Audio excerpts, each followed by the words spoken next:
Hey there, it's Joe, Sonical Disruptive. How are you? I am fantastic today. So, Pain of Salvation, the legend is a big word, and if you're deep in the prog community, they may seem like a legend, even though most people have never even heard of the band.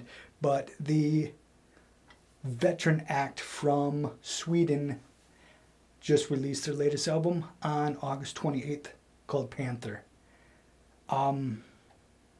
So if you're looking for a album to wrap you up tight in a blanket, kind of cuddle you, snuggle you, feed you a bottle, lay you down to rest peacefully, you're going to have to look elsewhere. This isn't your record.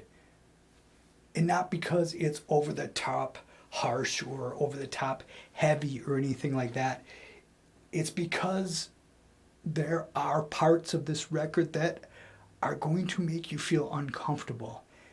There are sounds that are going to make you feel unsettled, and that is purposeful. It's not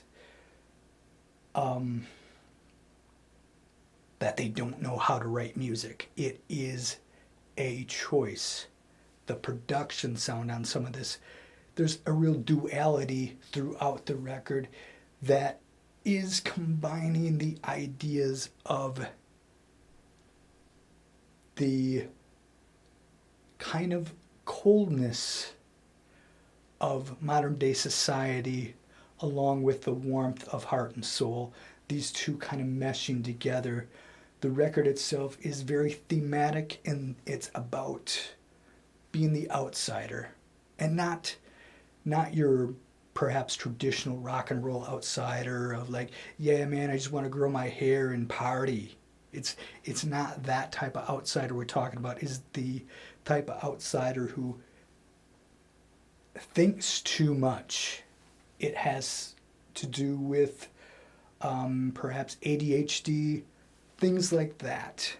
There's songs like Keen to a Fault, which is great, but the lyricism throughout this record is phenomenal. And if you happen to have dealt or deal with ADHD or some of these other things, you're going to recognize it right away and be like, wow, that is very true. And that's what I find here. But there's 3 singles that were released before the record: Accelerator, Restless Boy, and Panther. And they were all odd, for Pain of Salvation. Very electronic vibes going through. And there are many electronic sounds throughout this record, and not always beautiful sounds. Some are grating, some are just irritating. And this is a record that my first listen, I was like, I don't know, I'm not sure about this one. My second listen, it was like, okay. Third listen, it's like, oh, yeah. And by the fourth listen, it's I'm in love with this record. And I've given away the headline here, I love this record. But so we start off with Accelerator. You may have heard it. Very it's off kilter, but it's more straight ahead than a lot of this. And then you go into a song like Unfuture. Unfuture again you're melding some acoustic, you're melding some slide guitar in with these crazy electronic sounds, and it's got this really dark, kind of eerie vibe, but it's very raw. The production throughout much of this is raw and cold in some of it. You're dealing with warm and cold sections here. You got drums that are warm, and then you've got these outside noises that are cold, and they do a lot to experiment with sounds. You're going to hear a lot of guitars in here that maybe don't sound like guitars. Just so much experimentation going on throughout this record, and that's what I think should happen in a progressive record. Is you have to experiment. If you're not going to experiment, you can't really call yourself progressive. Um, so, where was I? Again, I don't even know. Okay, and then you come to, I think we're talking Restless Boy at this time, which, very weird song, but I love that song. You get to a song, Wait. Wait is more traditional sounding. It's got this piano part that's a little reminiscent of maybe a Right Now by Van Halen. It's just got this repeated melody line going through it. And absolutely gorgeous song. And then you got Keen to a Fault, one of my favorite tracks on here. The lyricism is so good, but it's got Daniel Gildenlau singing more like Kevin Moore of, you know, early Dream Theater and OSI, very low key, very emotionless almost through parts of this. And that's not usually his style. Very interesting song though. Again, the lyrics here are killer. And from there, I think there's a little instrumental called Fur. Again, quirky, weird. Panther, the title track. Very electronic. Got a cool rap section. I enjoy the song. And then the real meat is Species and Icon. Two absolutely phenomenal closing tracks that are both extremely powerful. One thing that I notice on this record right away is the drum tracks are just outstanding. Leo's got this very loose jazz vibe going on here, but some of these drum tracks kind of blow your mind when you listen to it. Just all the changes, all the little nuance playing here that's just, I don't even know how he does it. He's not necessarily a hard hitter keeping a standard groove. This is very loose and playful, but in a very purposeful way, if that makes any sense at all. Like, things seem just a little off kilter through much of this. The songs just seem, they're just a little off, but I really think that is all purposeful. And for me, it really fits with the subject matter at hand. So all in all, where do I place this record in the scope of previous Pain of Salvation records?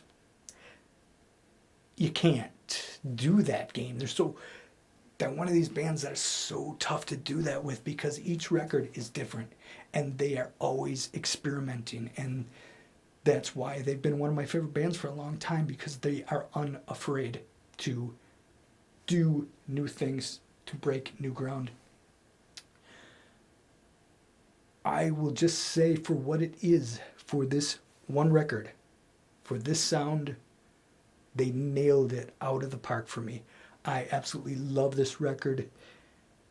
I can't say enough superlatives, if I could say the word superlative. I guess I did, kind of, about this record.